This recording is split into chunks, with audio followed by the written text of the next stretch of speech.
has been reported in the volatile status. At least 5 members of the Parliamentary Committee on National Cohesion and Equal Opportunities were at Baragoi Town and Samburu North constituency to ascertain the state of insecurity in the area and how to come up with a lasting solution. The committee held a joint meeting with the county's security team, herders and leaders from both Turkana and Samburu counties. The committee's vice chairperson is also the Mwingi Central MP, Gideon Mulyungi, said cattle rustling and community boundaries conflicts are the main causes of insecurity in the area. Wizi ya ng'ombe na mbuzi imekuwa mingi. Iko shida ya mipaka. Hiyo mambo yote wametuelezea. Na pia tumekuwa na security team yote kiongozwa na county commissioner, na tumekumbaliana kuanzia leo vile tutasonga mbele, vile tutasuluhisha hii shida.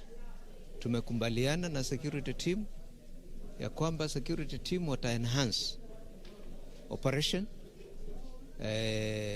na wale wahalifu kwa sababu wanajulikana wakamatwe.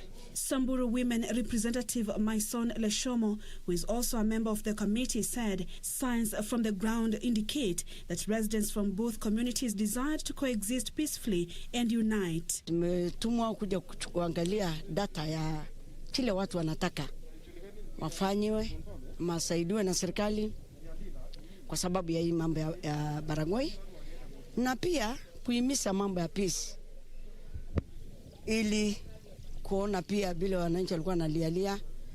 Kulikuwa na operation hapa town haijaenda sawa. Sasa ndio tumeona tumekuja kushuhudia kuangalia. Samburu County Commissioner Abrisak Jaldesa said for the last 10 days no incident of insecurity has been reported. Tutaendelea kuweka mikakati kuhakikisha kwamba mambo ya usalama inaimarishwa hapa. Mwezi moja iliyopita tulielewana na hawa ya kwamba mambo ya kupiga gari katika hizi barabara zetu zikomeshwe, na kwa sababu ya patrol ambao police officers wanafanya, hiyo mambo sasa imekoma. The Office of the Attorney General has filed a notice of appeal against the High Court judgment that declared the Building Bridges Amendment Bill 2020 unconstitutional. Through Solicitor General Kennedy Ogeta, the Office of the AG says it is dissatisfied with a judgment of the High Court and has indicated its intention to appeal the aforesaid judgment before the Court of Appeal. The motion has been filed under the certificate of urgency. The High Court's Thursday ruling continues to elicit various opinions from leaders of a different caliber. In his notice of appeal, the Attorney General says it is judicious for the Honorable Court to grant a stay of the implementation of the orders granted on 13th May 2021 in deference to the hierarchy of courts pending the hearing and determination of the case. Since the High Court judgment last Thursday, various leaders have come out to air their opinion on the court's decision. A section of political leaders who spoke during the burial of Narok Governor Samuel Tunai's grandmother gave the ruling a thumbs up. Wanatarajia bado BBI itaamuka, poleni. Imekufa. Hata upeleke hospitali gani? Kenyatta haitaweza kufufua, Nairobi haitaweza, labda mjaribu ngambo, lakini sidhani. Wale mwogura pogna 22 reasons why BBI was dismissed. Lakini some of us ambao tulivote no kwa BBI kwa kusema no kwa bunge, I think our say was sisi tulikuwa tumesema tumeokolewa. Some of us tumesema tumeokolewa because that was what we thought it's not right. Tutangojea. Mimi nataka ningojee BBI kwa debe. Sitaki hii ya katikati. Hii ya katikati ni mambo kidogo sana. Hii ya kotini sijui wapi. Nangojea ya referendum ndio tuonane na hii katiba kama ni mzuri ama kama ni mbaya. Mimi bunge nilisema no, na mimi bado nitasema no. The leaders who have been opposing the constitution amendment drive through the BBI say the process has to be done according to the law. Intimidation of institution isifanywe. Let's move to the Court of Appeal and Supreme Court kwa sababu sisi tutasikizwa. Nashukuru mwishowe Mwenyezi Mungu ametusaidia, ile rege imesimamishwa. Sasa tuanze mambo ya Mwenyezi Mungu yenyewe. Sasa wananchi wajichukulie jukumu lao lile, wanaweza badilisha katiba ama wanaweza lia mahali wanafinywa. The clergy has also thrown its weight behind the ongoing discussion. Kakamega and Bungoma Catholic Diocese Bishop Joseph Obanyi says that there is need for politicians to stop BBI political utterances that may deem to discredit the decision, thus polarize the country. It was steered by the leaders. It was even decided by the leaders. Tuliona katika bunge na katika senate na katika county assembly. Ni kama mwananchi alikuwa amekimya, hajatambuliwa, lakini mahakama hii imeweza kusema hapana, hii ni kazi ya mwananchi. Mwananchi ahuzishwe, ahamazishwe, aelewe. Menza for Channel 1 News. Nyanza Regional Commissioner Magu Mutindika has assured residents of Bonchari constituency of adequate security and peaceful elections during the Tuesday's by-elections. His sentiments were echoed separately by Kiambu County Commissioner Wilson Wanyanga, who said the security had been beefed in Juja constituency, Kiambu County, ahead of the parliamentary by-elections slated for next week. It's all systems go for the Bonchari and Juja constituency by-elections, with the government assuring voters of enough security. Addressing the press at the Kisii County Commissioner's office in Kisii Town, Nyanza Regional Commissioner Magu Mutindika said the police had arrested and arraigned 3 people in court, and more will be arraigned on Monday. So far, we have arrested about 3 people in Bonchari. In some of the areas, they have been taken to court. Others have not been taken to court. We are not going to allow Kenyans, more specifically the people of Bonchari, to be denied their voting right. We want the politicians who are involved to make sure that they are not involved in these evil activities. We will not allow, and we will make sure that whoever will try, we will make sure that they will not succeed. He warned that the police will arrest people involved in election malpractices, including violence and voter bribery, to ensure law and order is maintained during the by-election period. Speaking separately in Kiambu after a security meeting, County Commissioner Wilson Wanyaga said they had information that a section of the aspirants had organized goons to disrupt the exercise. Security coverage itakuwa ya kutosha katika kila kona ya constituency. Wajitokeze bila uoga, na nasema hivyo kwa sababu tumesikia ripoti mbalimbali kwamba kuna wengine wanapanga kuleta wale goons kutoka outside the constituency kuja kufuruga watu wa Juja constituency wakati wana exercise their rights, their democratic rights. Kwa hivyo hatutawapatia nafasi. If there are politicians who come and they want to move around, they are allowed, but they will not allow them to bring goons into Juja.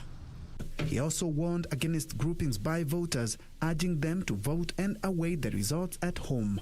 Aspirants expressed confidence ahead of the elections, urging voters to remain peaceful. Sasa leo tumemaliza campaign, watu wetu wakienda kura, wapige kura kwa usalama, kwa amani. Ombi langu ni kwamba fanye election kwa njia ya amani. The race, which has attracted 11 contenders, was left vacant after the death of MP Francis Munyi, while the Bonchari constituency seat was left vacant after the death of MP Oro Oyoka earlier this year. For Channel 1 News, I'm Ben Troinjue.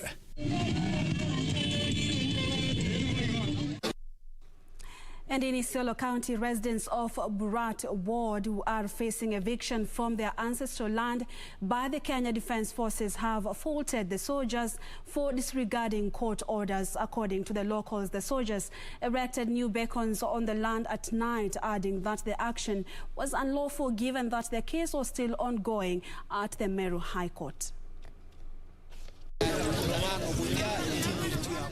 At least 30,000 Kenyans are at risk of being rendered homeless as the military is seeking to hive off 10,000 acres of land in Burat area of Isiolo County.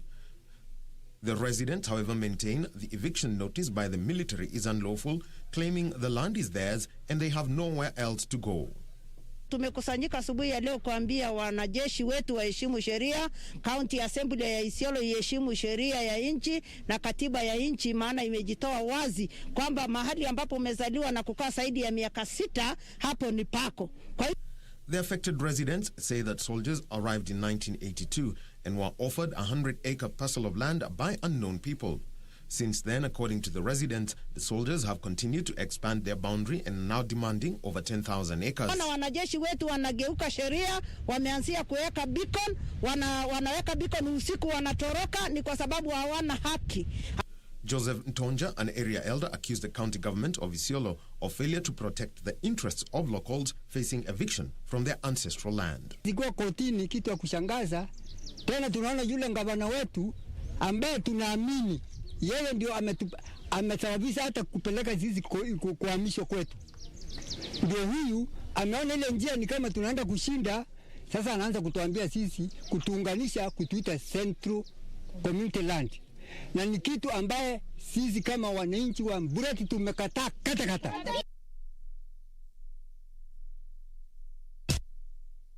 And that's it for this first part of Lunchtime News. When we return, we shall be having more news. Stay with us. It's time for a first commercial break.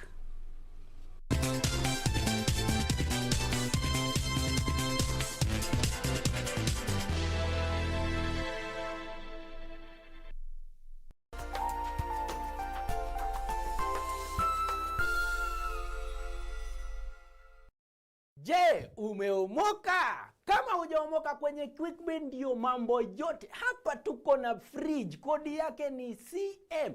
Tuko na gas cooker, kodi yake ni CK. Tuko na TV, kodi yake ni TV. Tuko na simu aina ya Samsung ni SM ama Oppo ni Oppo.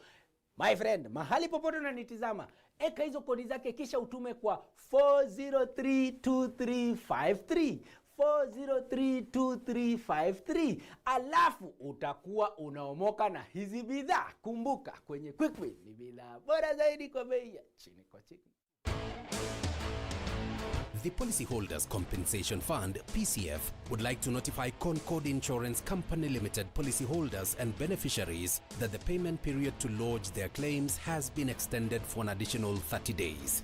The new deadline is now 14th May 2021.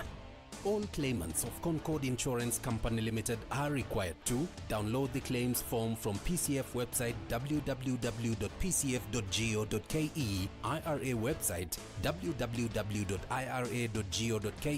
or pick the form from PCF offices, 2nd floor, ZEP Replace, Longonot Road. Fill the form in duplicate and attach copies of the required documents. Submit to PCF for verification, approval, and processing of payment. All payments will be made in line with the fund's guidelines and procedures. PCF, the fund you can trust.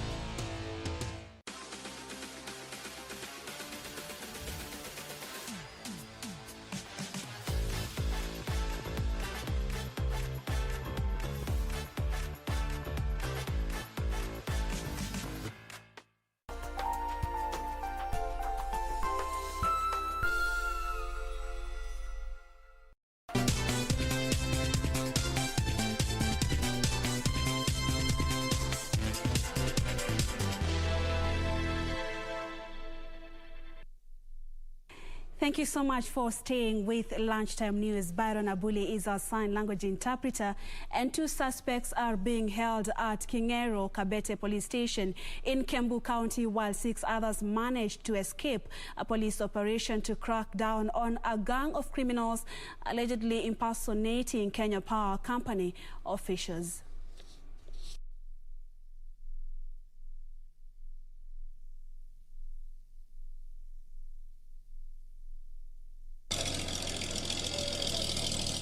Wakati nilifika nikawauliza hii kazi mmepewa na nani, wakasema wao ni contractor, walikuwa wamepewa kazi ya kuja kubadilisha kuweka transformer mpya. Sasa nikawauliza mambo ya transformer na mataa imekujia wapi? Wakaanza sasa kuongea mambo ingine, ndio hapo tukaitana, tukapigia ofisi simu na polisi wakakuja ndio wachukuliwa hatua. Nasema tena wametumwa na Kenya Power. Nikauliza MP wetu Junior amekaita. MP akasema hajui. Sasa mimi nikapigia polisi na OCPD akatuma polisi wakakuja. Bila tumewafuata wote walikuwa 8. 6 wametoroka, tumebaki na 2.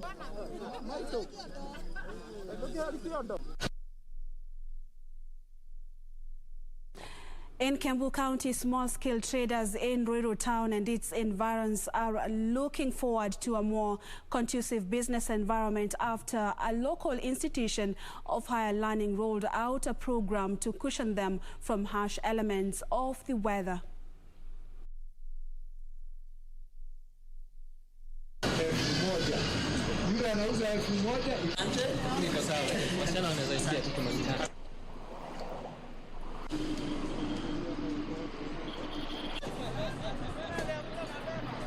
Nilikuwa nafanya kazi kwa kampuni yenye inaitwa Njusha, nikasimamishwa mwaka jana kwa sababu ya ugonjwa ya COVID-19.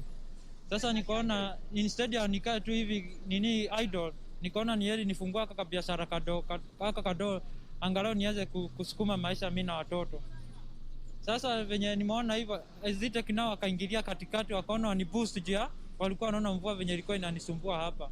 Na ningependa kuwashukuru hao wanafunzi wote wa Zitek pamoja na hiyo shule yote. Nilikuwa nanyeshewa na sina pesa ya kununua mavuli kwa sababu mimi ndo najitegemea kimaisha. Naweza kuwarudishia shukrani sana. Mungu akawabariki kwa sababu hiyo pesa yenye ningenunua nayo mavuli nitaenda nilipe school fees, niendelee kusoma.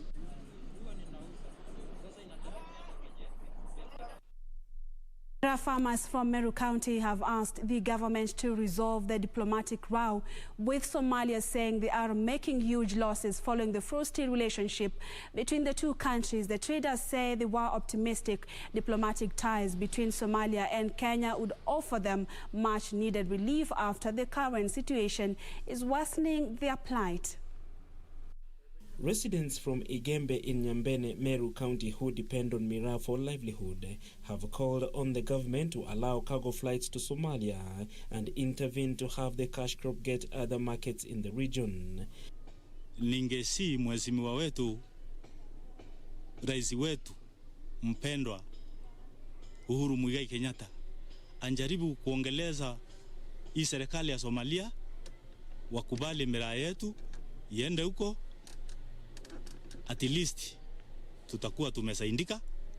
The farmers said that ever since the Somali Miraa market was closed due to diplomatic row between Kenya and Somalia and also the outbreak of the COVID-19 pandemic, they have suffered heavily and incurred losses. Kwa hivi sasa tumepata zinda kubwa kwa upande wa Miraa. Soko imefungwa Somalia, soko ilifungwa London. Sasa Miraa haina pahali pa kwenda. Ile unaona iko sambani saa hii iko na kama 16 days na hakuna mnunuzi. They are now calling on the government to move with speed and ensure farmers have more market for the produce. The traders added that due to the lack of foreign markets for their Miraa, they have been unable to provide for their families.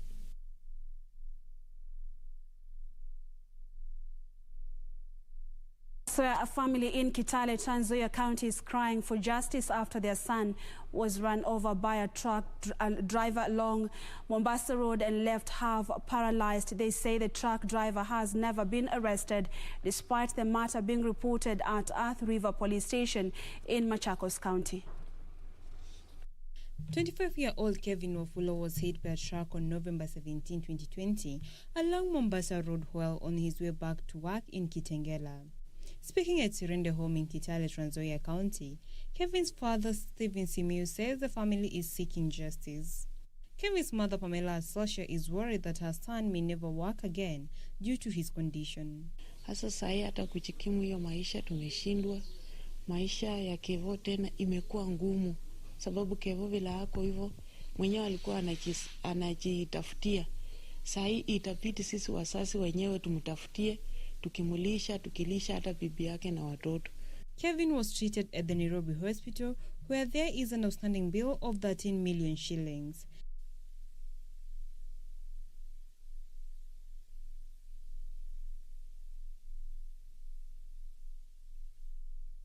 The family is appealing to the Ministry of Interior and Coordination of National Government to come to their aid. Patricia Waidera for Channel 1 News. Bomet County Assembly Minority Leader Andrew Maritim says the delay in disbursement of funds to counties as well as underfunding of the devolved units is the main hindrance to the success of devolution in Kenya. Maritim is urging the national government funds allocated to county assemblies are channeled directly to their accounts by the National Treasury and not through county executives.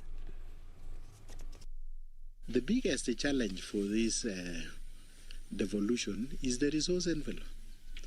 Because if the money we are getting as Bomet County is around 5 billion, so when you divide 5 billions to a lot of development in 25 wards, you find that this is little money. This is little money. That is why personally I believe in the idea that if we can get more funding to what level, that is where we can realize more development.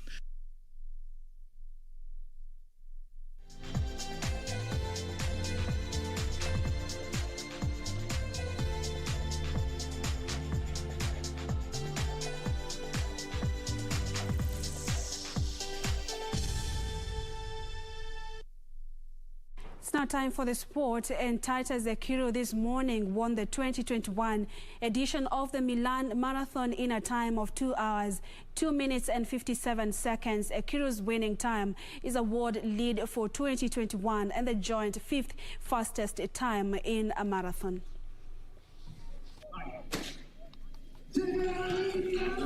Having set the course record at the 2019 Milan Marathon, Titus Ekiro made a return to the Italian city to defend his title against a field that included two-time world champion Abel Kirui. Ekiro picked up the pace after 35 kilometers to win the event in a world-leading time of 2 hours, 2 minutes, 57 seconds. The time slashed 1 minute 49 seconds from his personal best and is the fastest time run on Italian soil and the fastest for a marathon run in May.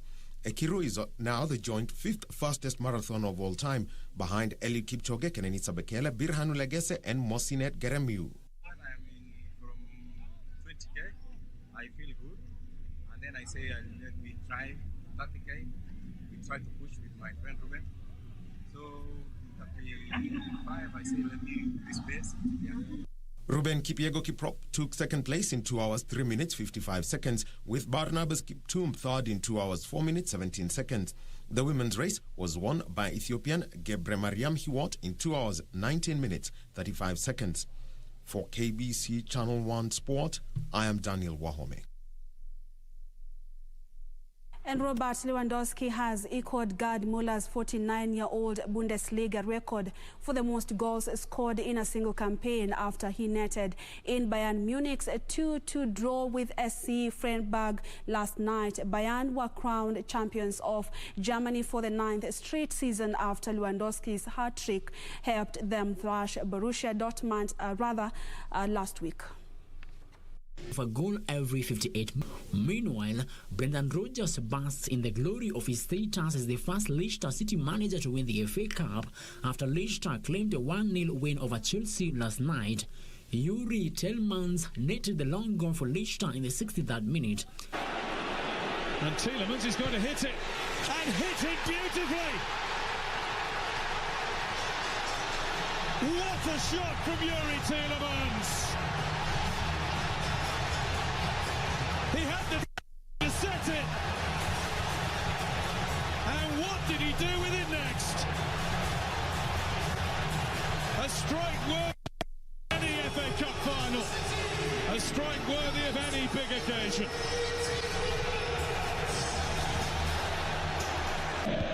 Big clubs out there, and some that I've played for, outside, and this is their time. And look at the owner there, he's loving life. Look at him, he's going to have a right party tonight. I don't think you'll see another owner come on the pitch like that. The two sides will meet again when Chelsea hosts the Foxes this Tuesday in the English Premier League. Elsewhere, Juan Cuadrado scored a late penalty to keep Juventus' hopes of qualifying for the UEFA Champions League alive with a dramatic 3-2 victory over Inter Milan after playing with 10 men for 35 minutes. 3-2 the final score, 3 penalties, 2 red cards.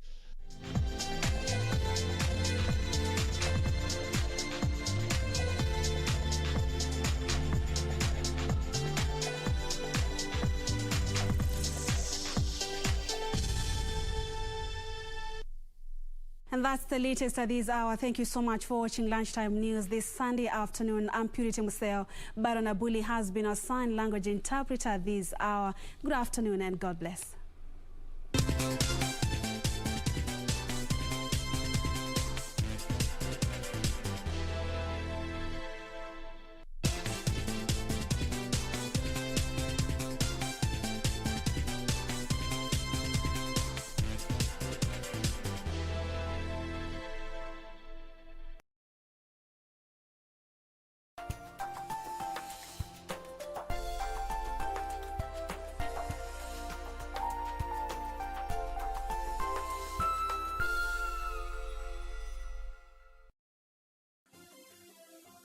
Vera Beauty College.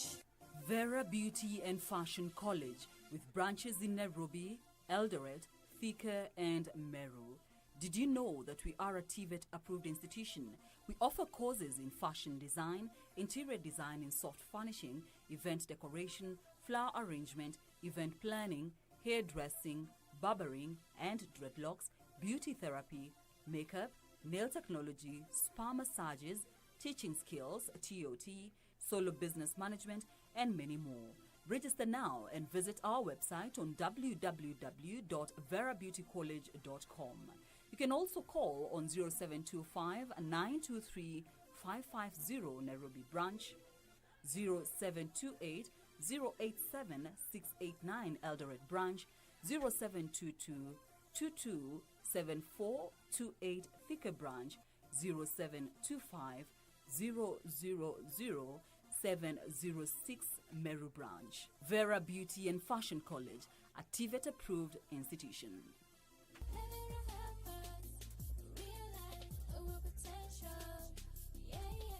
Je, umeomoka? Kama hujaomoka kwenye QuickBin ndio mambo yote. Hapa tuko na fridge, kodi yake ni CM. Tuko na gas cooker, kodi yake ni CK. Tuko na TV, kodi yake ni TV. Tuko na simu aina ya Samsung ni SM, ama Oppo ni Oppo. My friend, mahali popote unanitizama, eka hizo kodi zake kisha utume kwa 4032353. 4032353, alafu utakuwa unaomoka na hizi bidhaa. Kumbuka, kwenye QuickBin ni bidhaa bora zaidi kwa bei ya chini kwa chini. Juma hili kwenye Mkulima tutajumuika naye rafiki wa binadamu na kujifunza mawili matatu. Unaombwa si shida, lakini ukiwa naye sasa utajua kazi wako. Kwanza wakiwa wakati ya miezi 3 na miezi 6. Kama ni dogi wa nje itakuwa rahisi kwako, kama ni dogi wa ndani itakuwa ngumu sana kwako. Basi usikose kujiunga nasi Jumapili saa 9:30 hapa KBC Channel 1.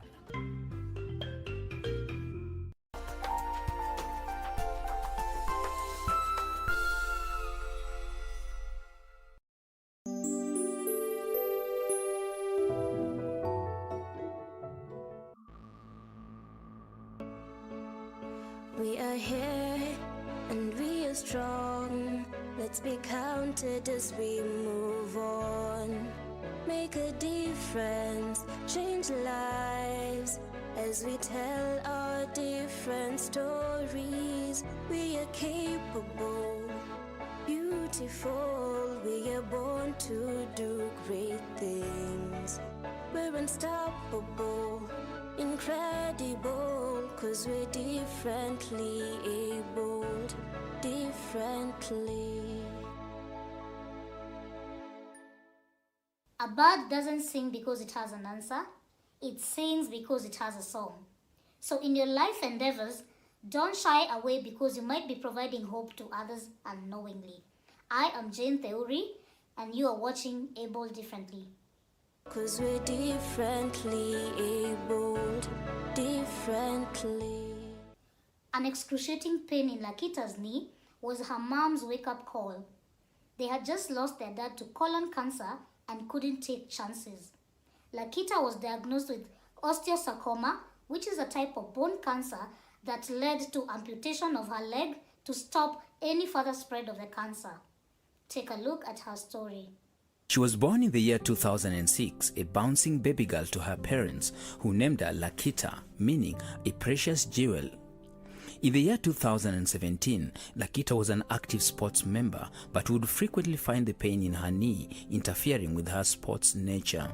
Lakita was born a healthy child, but 2017, she started complaining of pain on her right leg. Like after sports, she would complain of pain around the knee. So there is this one day she complained a lot.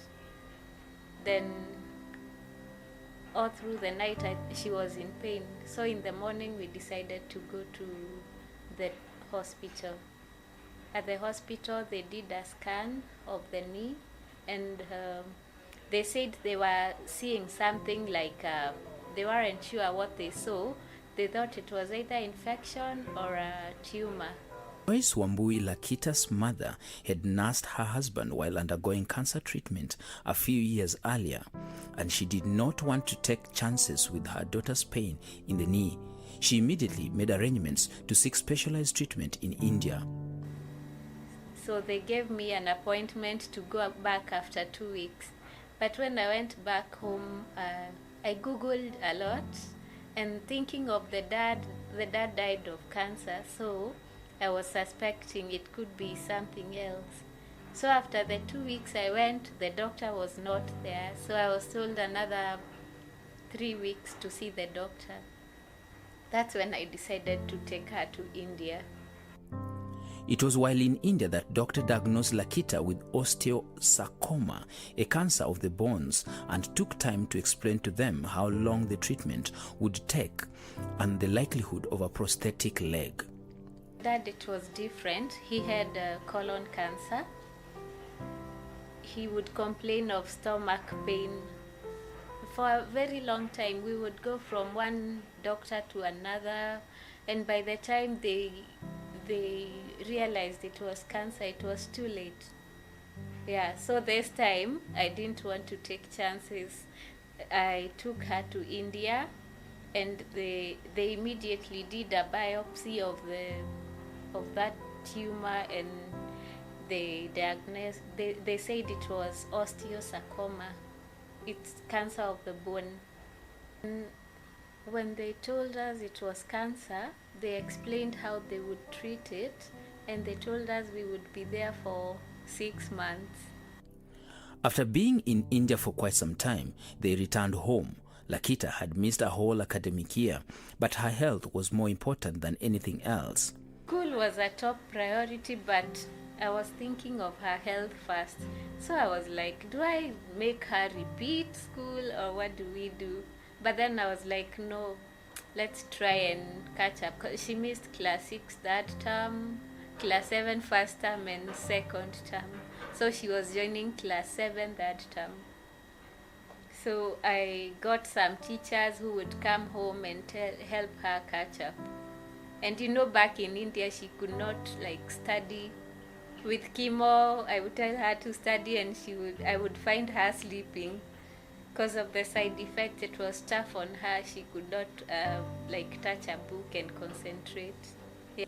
The jovial Lakita, who is super excited about finishing her KCPE recently, had a dozen of questions to ask the mother during her treatment. She remembers how difficult it was, and more so when she realized that she would have to lose her hair. That day we went for an x-ray. I sat down and I asked Mom, what's a tumor? Then she was like, it's a growth in the knee that just come. And I was just okay with it. I didn't know what exactly it was, but it was just okay.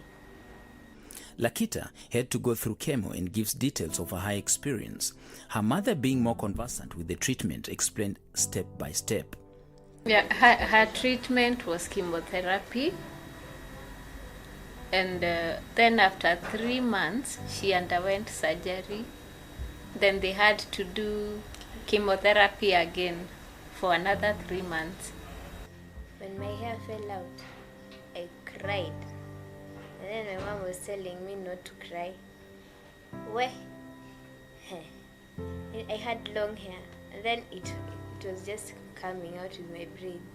I cried, and like there are no other children there, because when you have cancer, your immune is low, so you can't meet other children, because that's very risky to infections. Lakita's mother exhibits a lot of positivity, which played a crucial role in her daughter's treatment, as it rubbed off Lakita as well, making the process much easier than it really was. I'm also a positive person. I don't look at the negativity of it. Now, because she had cancer, we had to...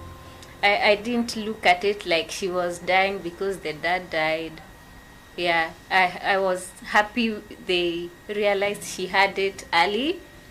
I think it was going to the second stage. So I was happy they found it early and she was getting treatment. In solidarity with her daughter, Wambua shaved off her hair together with Lakita's aunties to show her that they were with her all the way. When you're talking, maybe I want to make my hair, then I look at her. When I talk about hair, I realize she doesn't like that conversation. So I had to cut my hair so that we talk about the same things now, cutting the hair. So we had to grow it back together. Last year, Lakita had to face another hurdle during treatment, but this time they were ready for it. Doctors decided to amputate her leg, then do a bone marrow transplant, and soon after, several sessions of chemos followed. We went back for checkup, and the pain was too much then. That's when they realized there was another tumor, not now on the knee, but on the thigh. Yeah. So the only option they had was to cut the leg. Nothing else they could not save the leg this time. So they did amputation 2020, January 23rd.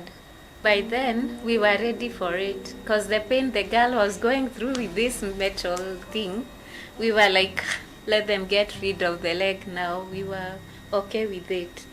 In fact, now it's other people who are asking us, do they have to do it? Our family would call us, do they have to do the amputation? But for us, it was okay. So we had made a decision. No one was going to tell us anything else.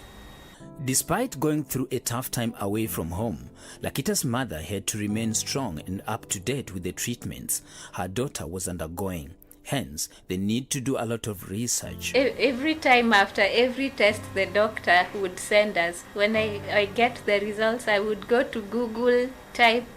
You see where they put the summary, I would type it on Google and study to see what it meant. So when they told us, you're going for this, I had to Google, ask other people, I have relatives who know doctors somewhere, they would inquire. Wambui advises parents not to assume their children when they complain of pain, but rather get them checked to avoid late diagnosis. Kids, in fact, there are parents who call me, my daughter has pain. But when they go to hospital, they are told it's infection, it can be arthritis. Yeah, there are other things. So it's good to see a doctor. It doesn't have to be cancer. Lakita is lucky that she had a very supportive team at her school who helped her in catching up. The first time I went to school, I have my best friend. Her name is Maureen. She would help me a lot. She'd help carry my bags and everything. Everyone was supportive. There was surprisingly no bullies. Everyone was just accepting. The teachers also had prepared, I think, her class before we came back, because I was in touch with the teachers. So they had prepared them and told them, no, don't be too, it's too what? Just treat her normally. Yeah. She still has checkups every now and then, the next one being in June. So after 6 months we went, so we went back in January this year.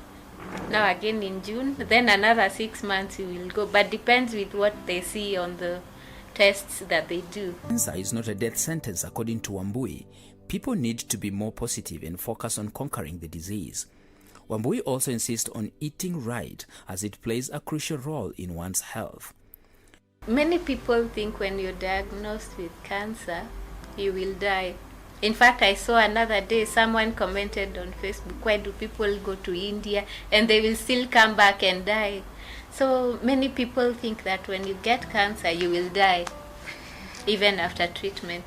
I want to tell people, there are people who survive, there are people who have been alive for so many years with cancer.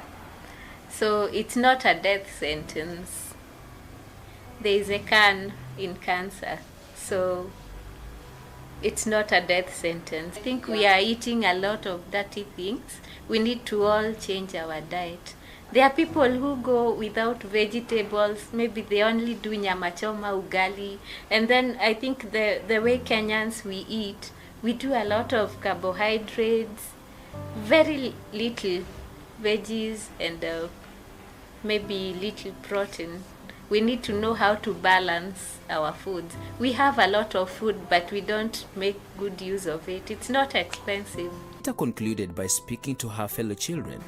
Hi, children or teens. Don't lose hope, don't be negative during treatment or after treatment. It's not the end of life. You can still do other things. Like me, I like to dance. Yeah, so don't lose hope. You can still do some other things, like just be positive. Usione ni kama you're less than anyone else, because you just like them and they're just like you. Yeah.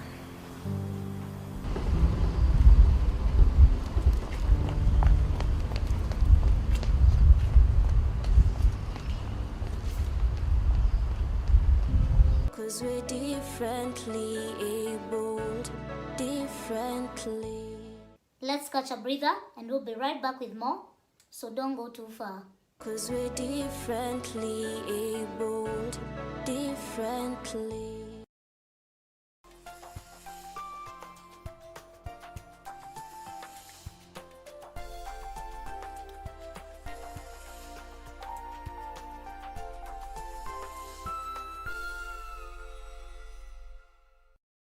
Je, umeomoka? Kama hujaomoka kwenye QuickBin ndio mambo yote. Hapa tuko na fridge, kodi yake ni CM.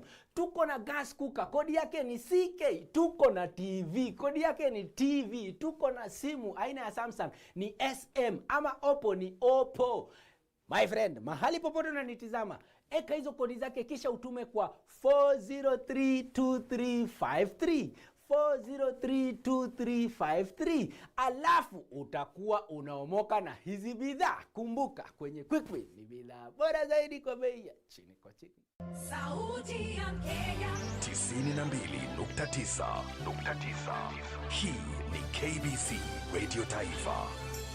Kila kitu maishani kina sauti, yaleta furaha. Radio